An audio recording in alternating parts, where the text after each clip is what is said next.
শুধু একটি দেশের প্রেসিডেন্ট নির্বাচিত হবার পরই সেই ক্ষমতার জোরে ডোনাল্ড ট্রাম্প বিশ্বের 90টির বেশি দেশের পণ্যের ওপর শুল্ক বসিয়ে দেন। তখন থেকেই প্রশ্ন উঠছিল, একজন প্রেসিডেন্ট কি নিজের ইচ্ছা মতো আন্তর্জাতিক বাণিজ্যের নিয়ম বদলে দিতে পারেন? আইন কি তাকে সেই ক্ষমতা দেয়?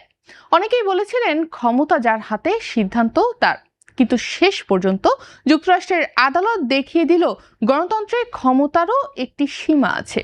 সেই সীমা নির্ধারণ করে আইন। আর সেই আইনের রায় এখন ট্রাম্প প্রশাসনকে আমদানিকারকদের হাজার হাজার কোটি ডলার ফেরত দিতে হচ্ছে। ডোনাল্ড ট্রাম্প প্রেসিডেন্ট থাকাকালে 1977 সালের international emergency economic powers act IEEPA এর জরুরি ক্ষমতা ব্যবহার করে বিশ্বের 90টির বেশি দেশের পণ্যের ওপর অতিরিক্ত শুল্ক আরোপ করেন। কানাডা, মেক্সিকো ও চীনের বিরুদ্ধে ফেন্টানিল ইস্যুকে কেন্দ্র করে নেওয়া এই পদক্ষেপ পরে আরও বিস্তৃত হয়ে বহু দেশের পণ্যের ওপর প্রযোজ্য হয়। তবে চলতি বছরের ফেব্রুয়ারিতে যুক্তরাষ্ট্রের সুপ্রিম কোর্ট 6-3 ভোটে রায় দিয়ে জানিয়ে দেন, এই আইনের আওতায় প্রেসিডেন্ট যে ক্ষমতা প্রয়োগ করেছেন তা আইনগত সীমা অতিক্রম করেছে।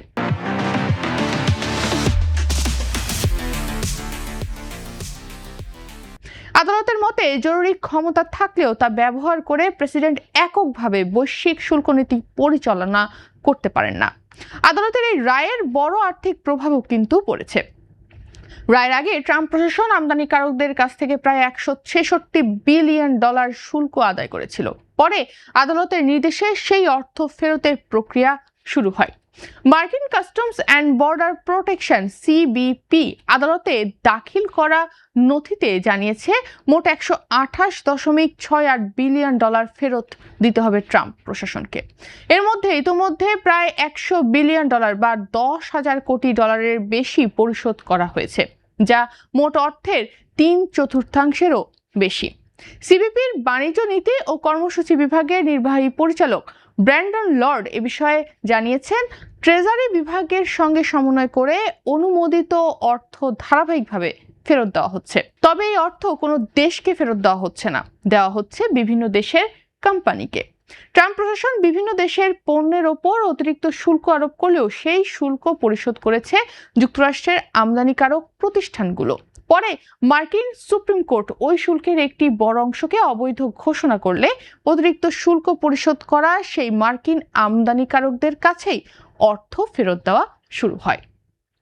এখন পর্যন্ত প্রায় 100 বিলিয়ন ডলার ফেরত দেওয়া হয়েছে, যা আদালতের রায়ের বাস্তবায়নেরই একটি অংশ।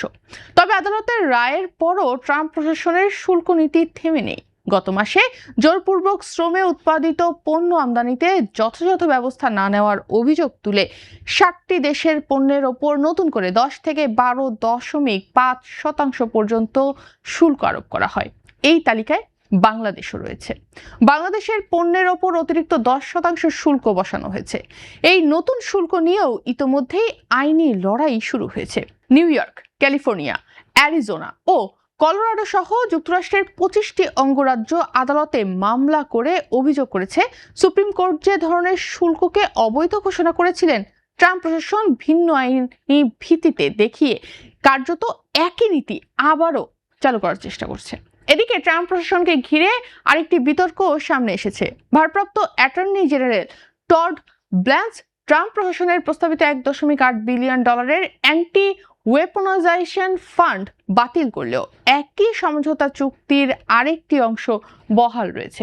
সমালোচকদের দাবি, ওই ব্যবস্থার ফলে ট্রাম্প প্রায় 100 মিলিয়ন ডলার পর্যন্ত সম্ভাব্য বকেয়া কর ও জরিমানা পরিশোধ থেকে সুরক্ষা পেতে পারেন।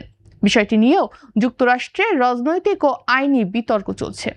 বিশ্লেষকদের মতে পুরো ঘটনাটি শুধু শুল্ক নীতিই নয়, বরং যুক্তরাষ্ট্রের সাংবিধানিক কাঠামোর একটি গুরুত্বপূর্ণ বার্তাও বহন করে। প্রেসিডেন্টের হাতে বিস্তৃত নির্বাহী ক্ষমতা থাকলেও সেই ক্ষমতার চূড়ান্ত নিয়ন্ত্রক আদালত এবং সংবিধান।